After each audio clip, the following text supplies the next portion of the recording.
લક્ષ્યની શરૂઆત આપણે ઘાયલ સાહેબના એક શેરથી કરીએ કે અમસ્થી નથી નામના કંઈ અમારી, અમસ્થી નથી કંઈ નામના અમારી, અમે જે વાવણી કરી તે જ લણી છે, અમે જે વાવણી કરી તે લણી છે.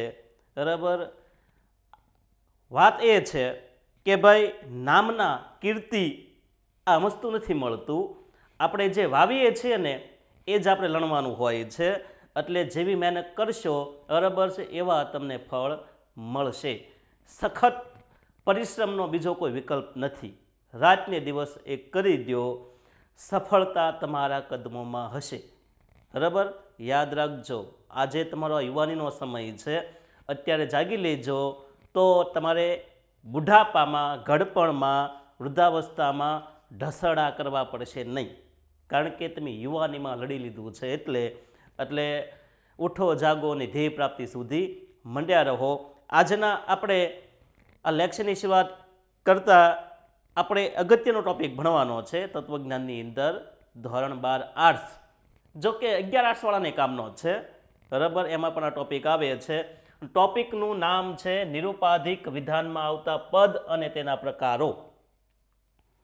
પાઠ નંબર 4 છે, એની અંદર એક ટોપિક આવે છે અને આ ટોપિક આવડે એટલે ઓટોમેટિક તમને એની પછીનો જે કાંઈ મુદ્દા છે એ પાઠના આવડી જશે.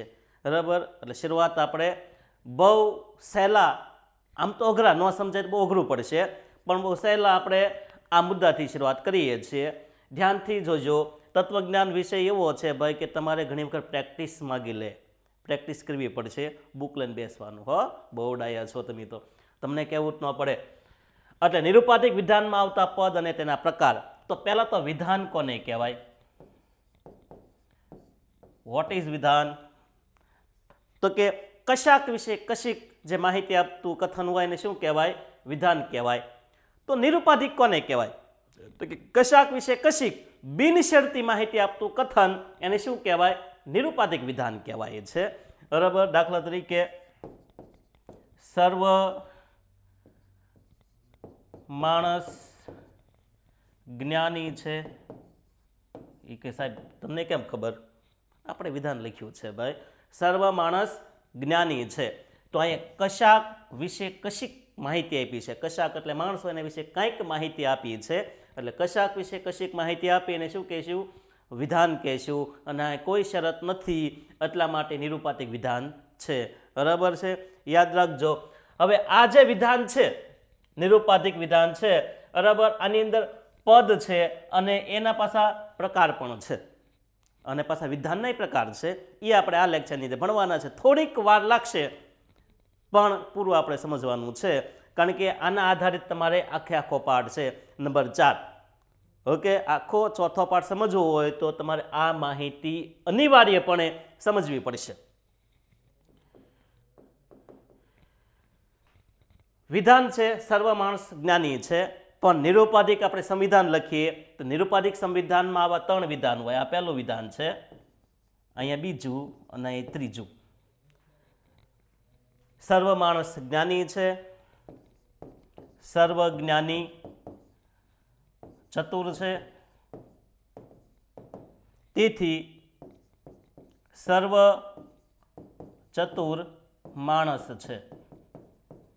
જો દલીલ કરતા કરતા આપણે સાબિત કર્યું છે, આ ત્રીજો નંબર છે તેથી વાળો છે એ સાબિત કર્યું છે. એટલે જે વિધાન સાબિત કરો એને શું કહેવાય? તો કે ફલિત વિધાન કહેવાય, જેનું ટૂંકમાં લખીશ ફવી. યાદ રાખજો, ફલિત વિધાનની સંખ્યા હંમેશા દલીલમાં એક જ રહે છે, ક્યારેય બદલાતી નથી. ત્યાર પછી આ જે ફલિત કરવા માટે જેનો આધાર લીધો છે વિધાનનો, એ 2 વિધાનને શું કહેવાય? આધાર વિધાન કહેવાય છે. યાદ રાખજો, આધાર વિધાન કહેવાય. આનું નામ તો પાક્કું છે, આનું નામ ક્યારેય બદલાવ નથી. આને તો આપણે ફલિત વિધાન જ કહેશું. આ વિધાનને ફલિત વિધાન કહેશું. તેથી આવી જાય એટલે સમજી લો ફલિત વિધાન. પણ આ 2 વિધાન છે ને નામ છે. બરાબર છે. એના પાછા પ્રકાર છે. યાદ રાખવાનું છે, એ શીખવાનું છે આપણે. પણ આ શીખતા પહેલા આ વિધાનમાં જે પદ આવે છે એની વાત કરવાની છે. આધાર વિધાન અને ફલિત વિધાન તો આપણે 11માં ભણ્યા છીએ, પણ આની અંદર જે પદ આવે છે, દાખલા તરીકે આ માણસ, અજ્ઞાની, એની આપણે અહીંયા વાત કરવાની છે. ઝડપથી આપણે આ મુદ્દો ભણવાનો છે, એટલે થોડાક મેન્ટલી આપણે તૈયાર થઈ જઈશું. ઓકે, તો જોઈએ આપણે પદ, જે નિરુપાધિક સંવિધાન આવતા પદ ક્યાં ક્યાં છે. તો પેલો આપણે વિધાન જ લખીએ, સર્વ માણસ જ્ઞાની છે, બરાબર. આવું કંઈક વિધાન આપેલું છે. તો એક તો અહીંયા માણસ અને જ્ઞાની બે જગ્યાએ પદ છે, આવું દરેકમાં હશે. કેટલાક પછી ખાલી જગ્યા છે, કશાક વિશે કશીક માહિતી આપેલી છે. તો જુઓ, અહીંયા એક પદ છે, અહીંયા એક પદ છે. તો યાદ રાખજો, અહીંયા પહેલું પદ હંમેશા ઉદ્દેશ્ય પદ કહેવાય. કયું પદ કહેવાય? ઉદ્દેશ્ય પદ. અને જે આ બીજું પદ હોય એને શું કહેશું આપણે? વિધેય પદ કહેશું. દાખલા તરીકે પહેલું વિધાન છે, તો એમાંય તે પહેલું પદ હંમેશા ઉદ્દેશ્ય પદ, યાદ રાખજો, પહેલું જ હોય. એ અહીંયા હોય કે અહીંયા હોય, આ જે પહેલી લાઈનમાં આવે છે ઉદ્દેશ્ય પદ હોય, પછી એની પછી જે પદ આવે વિધેય પદ હોય. આ ક્યારેય બદલાતું નથી. અહીંયા માણસની જગ્યાએ કોઈ પણ શબ્દ ફરી જાય, પણ એ પહેલો જે શબ્દ હોય ઉદ્દેશ્ય પદ જ કહેવાય, બીજો જે શબ્દ છે વિધેય પદ જ કહેવાય. એ સ્થાન ક્યારેય બદલાતું નથી, બરાબર. જેના વિશે માહિતી આપવામાં આવીને ઉદ્દેશ્ય પદ કહેવાય. ઉદ્દેશ્ય પદ વિશે જે માહિતી આપી એને શું કહેવાય? વિધેય પદ કહેવાય. આ એની વ્યાખ્યા છે. વિધાનમાં જેના વિશે માહિતી આપી એને ઉદ્દેશ્ય પદ કહેવાય, પણ ઉદ્દેશ્ય પદ વિશે જે માહિતી આપી એ વિધેય પદ કહેવાય છે. તો આ સામાન્ય પદ છે. હજી તો નિરુપાધિક સંવિધાનના પદ તો નથી જ તે, આ તો ખાલી એક વિધાનના પદ છે. એમ અહીંયા ત્યાં બીજું વિધાન છે, તો પહેલું ઉદ્દેશ્ય પદ હતું, એ કોઈ પણ હોય, અહીં જે કાંઈ લખ્યું હોય એ સ્થાન છે, નામ ગમે ફરી જાય, બરાબર. કેમ પ્રધાનમંત્રી પદ છે, નામ કે વ્યક્તિ ગમે ફરી જાય, પણ એ પદ તો એમ નામ રહે ને. એમ અહીંયા ઉદ્દેશ્ય પદ રહે, પછી નામ ગમે બદલાઈ જાય. આ વિધેય પદ, બરાબર. એ જ રીતના કદાચ અહીંયા ફલિત વિધાન આપ્યું, તો એમાંય તે પહેલું પદ ઉદ્દેશ્ય પદ રહેશે, બીજું પદ વિધેય પદ બની જશે. ઓકે, એટલે કોઈ પણ આ એક વિધાન હોય, કોઈ પણ એક વિધાન હોય, એમાં પહેલું પદ ઉદ્દેશ્ય પદ, બીજું વિધેય પદ, પહેલું ઉદ્દેશ્ય બીજું વિધેય પદ, પહેલું ઉદ્દેશ્ય બીજું વિધેય પદ. એટલે ઉદ્દેશ્ય પદ ને વિધેય પદ ક્યારે બદલાશે નહીં. ક્યારે એવું નહીં જોવા મળે કે ઉદ્દેશ્ય પદ અહીંયા છે અને વિધેય પદ અહીંયા છે. હા, ભૂલતા નહીં.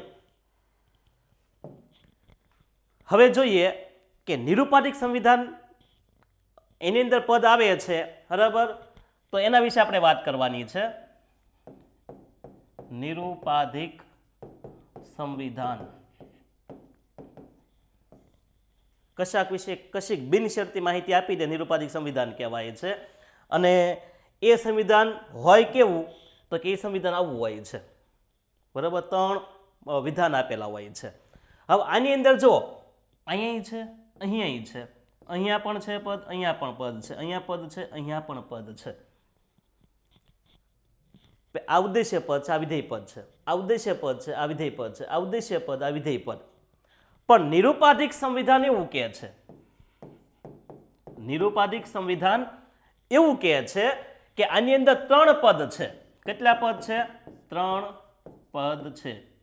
તો એ કયા? આપને બે જ દેખાય છે, ઉદ્દેશ્ય પદ, વિધેય પદ, પણ એની સિવાયના પદ છે. જ્યારે આ 3 ભેગા થાય વિધાનો, નિરુપાધિક સંવિધાન બને. એક ખાલી વિધાન કહેવાય, પણ ત્રણેય જ્યારે ભેગા થાય તો નિરુપાધિક સંવિધાન બને છે. એની અંદર 3 પદ છે, અને 3 પદ કયા એ યાદ રાખવા હોય તો એક પક્ષ પદ, એક મધ્ય પદ અને એક છે સાધ્ય પદ. લ્યો, આ 3 પદ આપણામાંથી શોધતા શીખવાનું છે. આ આવડી જાય એટલે ઘણો બધો ભાર હળવો થઈ જાય, કારણ કે દોષની અંદર તમારા કામમાં આવશે. પક્ષાતિક્રમ, સાધ્યાતિક્રમ, બરાબર. પક્ષ ઉપરથી પક્ષાતિક્રમનો દોષ આવશે, સાધ્ય ઉપરથી સાધ્યાતિક્રમનો દોષ આવશે. એટલે 3 પદ આપણે જોવાના છે. તો એક પદ તો તમને એમ ના મળી જશે, મધ્ય પદ. મધ્ય પદ તમને એમ ના મળી જશે. એ હંમેશા બી આધાર વિધાનમાં હોય. મધ્ય પદ ક્યાં હોય? તો કે આ વિધાનમાં હોય, એટલે કે આ આધાર વિધાનમાં હોય. તો આધાર વિધાન ક્યાં છે? અહીંયા છે, અહીંયા છે, અહીંયા છે. આ બે આધાર વિધાન છે. તો આધાર વિધાનની અંદર યાદ રાખજો, આધાર વિધાનમાં જે સરખું કયું છે જુઓ તો, અહીંયા મરણશીલ, અહીંયા મરણશીલ. તો આ બે આધાર વિધાન, એમાં જે સરખું હોય, બે સમાનપણે રહેલું પદ, એને શું કહીશું? મધ્ય પદ કહીશું. એટલે મરણશીલ ને મરણશીલ બે સરખા છે, તો એ બે કયા છે? મધ્ય પદ છે. જો બે બધા બબ્બે છે, બે પક્ષપદ હશે, બે મધ્યપદ હશે અને બે સાધ્યપદ હશે તો નિરુપાધિક સંવિધાન કહેવાય, નહીતર નહીં. 4 પદ થઈ જાય ને તો એ પાછું દોષ થઈ જાય. એટલે નિરુપાધિક સંવિધાનની અંદર 3 પદ હશે, 3નો પાછો 2 વાર ઉપયોગ થયો હોય, 2 પક્ષપદ, 2 મધ્યપદ ને 2 સાધ્યપદ. એમાં 2 મધ્યપદ મળી ગયા. આધાર વિધાનમાં જે સમાનપણે રહેલું છે એ મધ્યપદ હવે ખરાખરીનો ખેલ છે, કારણ કે મધ્યપદ તો મળી ગયું. હવે તમારે શોધવાનું છે પક્ષપદ. 2 વાર છે. બરાબર, જો માણસે 2 વાર છે, સજીવય તે 2 વાર શબ્દ છે. તો કઈ રીતના? How can? તો કાંઈ નહીં, સિમ્પલ. હવે એ 2 પદ છે ને તમારે ક્યાંથી ગોતવાના? હવે આધાર વિધાનમાં નહીં જવાનું, તમારે પક્ષપદ કે સાધ્યપદ જે મેળવવું છે તે તમારે અહીંયા પહેલા ફલિત વિધાનમાં વહી જવાનું. ક્યાં વહી જવાનું? ફલિત વિધાનમાં. બરાબર, હવે યાદ રાખજો, ફલિત વિધાનનું આ જે પહેલું પદ હંમેશા પક્ષપદ જ હોય. લખવું હોય ને લખી લેજો ભાઈ, સ્વર્ણ અક્ષરે લખી લેજો.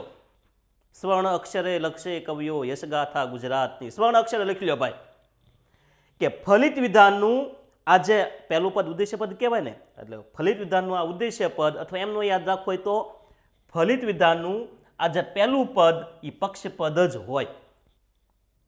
મતલબ કે માણસ એ કયું થયું? પક્ષપદ. જો ફલિત વિધાનમાંથી તમારે નક્કી કરવાનું છે, એટલે ફલિત વિધાનનું પહેલું પદ પક્ષપદ. હવે અહીંયા માણસ પક્ષપદ, તો અહીંયા માણસ એ કયું કહેવાય? પક્ષપદ જ કહેવાય. એ કઈ પછી બદલાઈ ન જાય, અહીંથી નક્કી કરવાનું. બરાબર, અહીંયા પક્ષપદ તો અહીંયા પક્ષપદ. એ જ રીતના ફલિત વિધાનનું આ જે બીજું પદ આવે છે એ સાધ્યપદ જ હોય. સ્વર્ણ અક્ષર લખી લો ભાઈ, આ પણ કંઈક ડાયરીમાં નોંધી લેજો. ફલિત વિધાનનું જે બીજું પદ અથવા ફલિત વિધાનનું જે સાધ્યપદ કહેવાય છે એ વિધેય પદ એ હંમેશા સાધ્યપદ જ હોય. પહેલું ઉદ્દેશ્ય, બીજું વિધેય પદ. ઉદ્દેશ્ય પદ હોય પહેલું ફલિત વિધાનનું એ પક્ષપદ કહેવાય, વિધેય પદ હોય એ સાધ્યપદ કહેવાય છે. ઓકે, હવે અહીંયા સજીવ સાધ્યપદ, તો અહીંયા પણ સજીવ કયું પદ ગણાય? સાધ્યપદ જ ગણાય છે. તો આ થઈ ગયા આપણા 3 પદ. કયા 3 પદ? તો કે નિરુપાધિક સંવિધાનમાં 3 પદ આવે છે અને ત્રણેયનો 2 વાર ઉલ્લેખ છે. જો પક્ષપદ 2 વખત, સાધ્યપદ 2 વાર, મધ્યપદ 2 વાર છે ને. પાછો ત્રણેયનો 2 ઉલ્લેખ આવે છે. 3 પદ કયા? પક્ષપદ, મધ્યપદ, સાધ્યપદ. મધ્યપદ તો કે આધાર વિધાનમાં આવશે. આધાર વિધાનમાં જે સમાનપણ રહેલું પદ મધ્યપદ. પછી પક્ષપદ તો કે ફલિત વિધાનમાં જવાનું, ત્યાંથી નક્કી થશે. ફલિત વિધાનનું પહેલું પદ પક્ષપદ, ફલિત વિધાનનું બીજું પદ સાધ્યપદ. આ થઈ ગયા તમારા પદ વિશેની માહિતી. ભૂલતા નહીં હો. હા, પછી જ્યારે એક્સરસાઇઝ આવશે ને ત્યારે પાછા ભૂલી જશે કે સાહેબે શીખવાડ્યું પણ ખબર ન રહે. પણ 2 જ મિનિટ કે 3 મિનિટ ખાલી આવી રીતના ધ્યાન આપવાનું હોય એટલે આખો ટોપિક આપણે આવડી જતો હોય છે. જો પક્ષપદ, મધ્યપદ ને સાધ્યપદ વિશે માહિતી મેળવી. હવે પક્ષપદ અને સાધ્યપદ ઉપરથી જ તે નક્કી થશે વિધાનના પ્રકાર, જે તમારા ચોથા પાઠમાં આવે છે, અને એ આપણે હવે જોઈએ. તો પહેલા એક ઉદાહરણ લખીએ આપણે.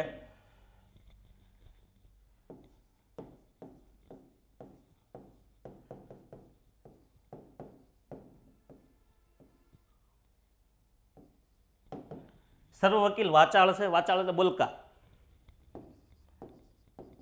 જયદીપભાઈ વકીલ છે, તેથી જયદીપભાઈ વાચાળ છે. આવું એક ઉદાહરણ છે. અને આ ઉદાહરણમાં પદ અને વિધાન 2 આપણે શોધવા છે. તો કઈ રીતના? How can? તો કાંઈ નહીં, પદ તો આપણે ખબર જ છે કે ફલિત વિધાનનું આ જે પહેલું પદ છે, પહેલું પદ એ કયું છે? પક્ષપદ છે. બીજું પદ તો કે સાધ્યપદ છે. બરાબર, લખવાનો થોડોક આળસુ. પછી 2માં જે કોમન આવતું હોય કયું છે? વકીલ વકીલ.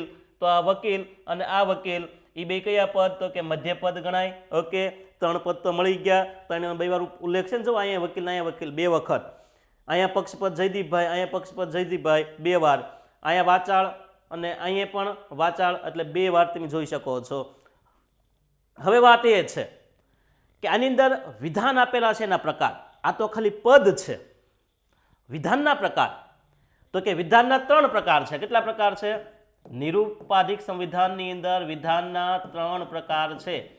જેમ 3 પદ છે એમ 3 પ્રકાર છે. કયા 3 પ્રકાર? તો કે એક તો પક્ષ વિધાન. જો વિધાન શબ્દ છે, હવે પદ નહીં, વિધાન. વિધાન એટલે આખું વાક્ય આપણે ગણીએ છીએ તે. પક્ષ વિધાન, પછી એક વિધાન છે સાધ્ય વિધાન, અને એક વિધાન છે નહીં મધ્યપદ. નહીં, મધ્યપદ નથી લેવાનું, નકર કે મધ્ય વિધાન. મધ્ય વિધાન નહીં આવે. છેલ્લું છે એ તો ક્યારેય બદલાવાનું નથી, બરાબર છે. છેલ્લું એમ નામ રહેશે, એનું નામ છે ફલિત વિધાન. બરાબર ને? નકર ઘણા બોલી ગયા છે સાહેબ પક્ષ ઉપરથી પક્ષ વિધાન, સાધ્ય ઉપરથી સાધ્ય વિધાન, અને મધ્યપદ ઉપરથી મધ્ય વિધાન. મધ્ય વિધાન નહીં આવે, કારણ કે મધ્યપદ બેમાં આવે છે, એટલે બે થોડા મધ્ય વિધાન હોય. એટલે મધ્ય વિધાન નહીં, પણ ફલિત વિધાન. પહેલું તો આપણે ખબર છે ફલિત વિધાન કોને કહેવાય, તો કે યાદ રાખજો, આ જે તેથી વાળું છે છેલ્લું હંમેશા આ ફલિત વિધાન છે. એક મળી ગયું, ફલિત વિધાન ફવી. હવે આ બેમાંથી નક્કી કરવાનું છે કે પક્ષ વિધાન કયું અને સાધ્ય વિધાન કયું. તો એના માટે નક્કી કરવા માટે તમને પદ આવડવા જોઈએ. પક્ષ પદ ક્યાં છે અને સાધ્ય પદ ક્યાં છે. પહેલા તમે પદ શોધશો, પછી તે તમારે આ વિધાન મળશે, પક્ષ વિધાન ને સાધ્ય વિધાન. બરાબર? તો પહેલા આપણે પદ મેળવીએ. તો પહેલું પદ ફલિત વિધાનનું હંમેશા કયું હોય? યાદ રાખો, આ ફલિત વિધાન એનું પહેલું પદ હંમેશા પક્ષપદ હોય. કયું હોય? પક્ષપદ. એ જ રીતના ફલિત વિધાનનું આ જે બીજું પદ હંમેશા સાધ્ય પદ હોય. હવે જુઓ, પક્ષ વિધાન, સાધ્ય વિધાન. પક્ષપદ મળી ગયું, સાધ્ય પદ મળી ગયું. પહેલા પદ મેળવવાના. હવે અહીંયા પક્ષપદ છે જયદીપભાઈ, તો અહીંયા જયદીપભાઈ શું થશે? પક્ષપદ જ થશે. હવે જો જે વિધાનમાં આ પહેલું ને બીજું એમ, અહીંયા નહીં, અહીંયા તો ફલિત વિધાન નક્કી થઈ ગયું છે. હવે બે વધ્યાયની વાત છે. જેમાં પક્ષપદ આવે છે એ આખા વિધાનને પક્ષ વિધાન કહેવાય. ખાસ યાદ રાખજો, ભૂલતા નહીં. અહીંયા પક્ષપદ છે, એક તો અહીંયા છે, પક્ષપદ બે છે, એક ફલિત વિધાનમાં છે અને એક અહીંયા છે. તો અહીંયા જે પક્ષપદ છે એ જુઓ, આ આધાર વિધાન છે, પણ આધાર વિધાનમાં જે પક્ષપદ આવે છે એ આખા આધાર વિધાનને પક્ષ વિધાન કહેવાય. મતલબ કે ફલિત વિધાન મળી ગયું, પક્ષ વિધાન મળી ગયું, તો બાકી રહ્યું એ કયું? સાધ્ય વિધાન. તો એક જ બાકી રહ્યું છે, અને એ કયું છે? અહીંયા છે સાધ્ય વિધાન. વિધાન, સાધ્ય વિધાન. લ્યો, આમાંય સાધ્ય પદ આવતું હોય તો જ સાધ્ય વિધાન કહેવાય, નહીં તો નહીં હો ભાઈ. સાધ્ય પદ આવતું હોય તો જ. દાખલા તરીકે વાચાળ શબ્દ છે એ સાધ્ય પદ છે, તો બીજો વાચાળ શબ્દ ક્યાં છે? અહીંયા. તો એ વાચાળ શબ્દ છે એને સાધ્ય પદ કહીશું આપણે, સાપદ. તો જો વાચાળ છે એ સાધ્ય પદ છે, તો જે આધાર વિધાનમાં, આખો આધાર વિધાન છે, આ આધાર વિધાન છે, પણ જેમાં આધાર વિધાનમાં સાધ્ય પદ આવતું હોય એ આખા વિધાનને સાધ્ય વિધાન કહેવાય. મતલબ કે સાધ્ય પદ આવતું હોય તો સાધ્ય વિધાન, પક્ષપદ આવતું હોય તો પક્ષ વિધાન. એટલે આધાર વિધાનના નામ છે, યાદ રાખજો, સાધ્ય વિધાન અને પક્ષ વિધાન. આ નામ તો એમનામ જ રહેશે. છેલ્લું વિધાન, તેથી વાળું વિધાન કયું રહેશે? ફલિત વિધાન રહેશે. તો આ થઈ ગયા તમારે નિરુપાધિક સંવિધાનમાં આવતા પદ અને તેના પ્રકાર. સોરી, પદના પ્રકાર નહીં, વિધાનના પ્રકાર. અને આની ઉપરથી જ તમારે આખો પાઠ આવેલો છે. એટલે ખાસ મહેનતથી, ધ્યાનથી પાકું કરજો. તમારા મિત્રોને પણ કદાચ ન આવડતું હોય તો એને ઉપયોગી બનશે, કારણ કે આ પાઠમાંથી આઈએમપી પ્રશ્ન વારંવાર પૂછાય છે. બરાબર? આમાંથી પણ એક બે વાક્યના MCQ આની વ્યાખ્યા પૂછાય. પક્ષ વિધાન એટલે શું? તો કે જે આધાર વિધાનમાં પક્ષપદ આવ્યું એને પક્ષ વિધાન કહેવાય. એવી જ વ્યાખ્યા સાધ્ય વિધાન એટલે શું? તો કે જે આધાર વિધાનમાં સાધ્ય પદ આવ્યું હોય એને સાધ્ય વિધાન કહેવાય. ફલિત વિધાન એટલે શું? તો કે બે આધાર વિધાનમાંથી ફલિત થતું વિધાન એટલે કયું? ફલિત વિધાન કહેવાય છે. પક્ષપદ એટલે શું? પદ, જો હવે પદ, તો કે ફલિત વિધાનનું આ જે ઉદ્દેશ્ય પદ, ફલિત વિધાનનું ઉદ્દેશ્ય પદ અને પક્ષપદ કહેવાય. સાધ્ય પદ એટલે શું? ફલિત વિધાનનું વિધેય પદ અને સાધ્ય પદ કહેવાય. વ્યાખ્યા બની ગઈ. મધ્યપદ કોને કહેવાય? તો કે બે આધાર વિધાનમાં સમાનપણે, જો અહીંયા બે જગ્યાએ સમાન છે, સમાનપણે રહેલું પદ એને શું કહીશું આપણે? મધ્યપદ કહીશું. તો આ થઈ ગઈ આજના ટોપિકની સંપૂર્ણ માહિતી. બરાબર ને? ભૂલતા નહીં હો ભાઈ, ખીજાઈ જાશ, ડારો દોશ, નહીં આવડે તો ક્યારેક એક થપાટ મારી લઈશ. એ કે સાહેબ એમ થોડું, એ કે ખોટું ખોટું કહું, તમે ડાયા છો, તમને તો ઝડપથી આવડી જશે, તમારે મૂંઝાવાની જરૂર નથી. મૂંઝાવાનું એને કે જેને ટપ્પો નથી પડતો એ. ઓકે, અહીં આપણે આ લેક્ચર પૂર્ણ કરીએ છીએ. વધુ તમને એમ થાય કે મને આ ટોપિક નથી આવડતો, તો તમે કોમેન્ટ બોક્સની અંદર લખી શકો કે સર, સાહેબ, ગુરુજી, બરાબર છે, જે કાંઈ તમને માનવાચક શબ્દ આવડતો હોય એ શબ્દ લખીને મૂકજો કે ભાઈ આ મુદ્દો નથી આવડતો, હું અહીંયા તમને છે એ લેક્ચરમાં ભણાવી દઈશ. બરાબર? પણ હા, એવો મુદ્દો હું ભણાવું કે મોટાભાગે 10, 15 કે 20 મિનિટમાં કમ્પ્લીટ થતો હોય, પાછો આખો પાઠ ન કહેતા. આખો પાઠ તમારે જાણવો હોય તો ભારત પાઠશાળાની એપ્લિકેશનમાં તમારે જવું પડશે. માત્ર 297માં તમને ફૂલ કોર્સ, ઓકે, મેં ખુદ બનાવેલું છે. ત્યાં સુધી હવે આપણે અહીંયા રાખીએ છીએ. જાજે વાતે ગાર્ડન ભરાતા. એટલે જય હિન્દ, જય ભારત.